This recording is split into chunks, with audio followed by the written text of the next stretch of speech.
Histoire et découverte. La matière organique est une matière résiduelle qui peut être d'origine naturelle, domestique ou industrielle. Par exemple, on la trouve dans les déjections animales et humaines, dans les sédiments des marais, dans les eaux usées et aussi dans les déchets domestiques et agroalimentaires. Cette matière est biodégradable, c'est-à-dire qu'elle se décompose sous l'action des bactéries présentes dans l'environnement.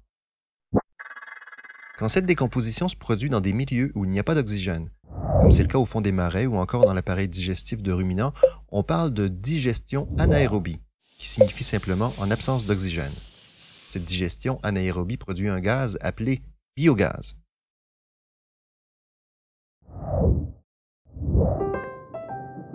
En 1776, Alessandro Volta, l'inventeur de la pile électrique, découvre que les bulles qui remontent des eaux d'un marais renferment autre chose que de l'air. Il nomme gaz des marais, ce qui était en définitive du biogaz. Il va même réussir à en isoler le principal composant, le méthane. D'ailleurs, ce type de digestion anaérobie est appelé plus communément méthanisation. Fonction du processus. Mais à quoi la méthanisation peut-elle être utile? Eh bien, grâce au méthane qu'il contient, le biogaz est combustible. Il peut brûler pour fournir de l'énergie. Donc, tout en se débarrassant de déchets organiques polluants, comme par exemple le lisier de porc, on peut produire de l'énergie. C'est ce qui se fait déjà à proximité de certaines exploitations agricoles, de dépotoirs ou d'usines de traitement d'eau usée partout dans le monde. Comme dans ce village chinois de Khao Tianba, où les habitants cuisinent et se chauffent uniquement grâce au biogaz produit sur place.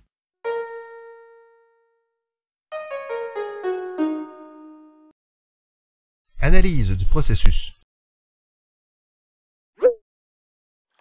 Mais comment la matière organique peut-elle se transformer en biogaz? Grâce à l'action de bactéries. Différentes catégories de bactéries spécialisées se relaient pour transformer les composants de la matière organique jusqu'à en faire du biogaz.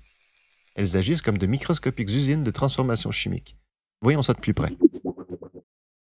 Outre les bactéries hydrolytiques, qui fragmentent la matière solide et la rendent soluble dans l'eau, on trouve des bactéries dites acidogènes. Elles brisent les composants complexes de la matière organique pour en faire des molécules plus simples, des alcools et acides organiques, de l'acétate et un peu de dioxyde de carbone et de dihydrogène. Les alcools et acides produits intéressent une autre catégorie de bactéries, les bactéries acétogènes. Elles les transforment en dioxyde de carbone et dihydrogène qu'elles recombinent en bonne partie en acétate. Les bactéries dites méthanogènes prennent alors le relais. Certaines associent le dioxyde de carbone et le dihydrogène pour en faire du méthane. D'autres utilisent l'acétate et rejettent à part égale méthane et dioxyde de carbone. Elles produisent les composants finaux du biogaz, c'est-à-dire environ 60% de méthane et 40% de dioxyde de carbone.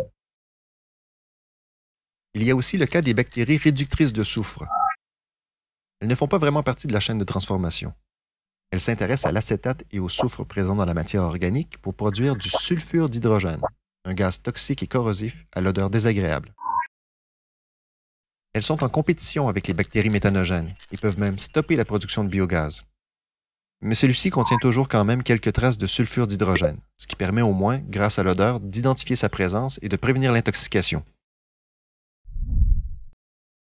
Activité interactive. Schématisation du processus. Pour y voir plus clair, nous allons représenter le processus de méthanisation sous forme de schéma. Même si en pratique, les transformations qu'exercent les bactéries s'opèrent de façon simultanée, nous allons les séparer en 3 phases successives. La phase 1 est l'acidogénèse. Les composants complexes de la matière organique sont transformés en molécules plus simples.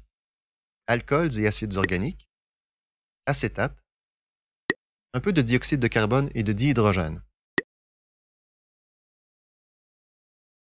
La phase 2 est l'acétogénèse. Les alcools et acides sont décomposés en acétate et en dioxyde de carbone et dihydrogène. La phase 3 est la méthanogénèse. D'un côté, le dioxyde de carbone et le dihydrogène sont assemblés en méthane. Et de l'autre, l'acétate est décomposé en méthane et en dioxyde de carbone.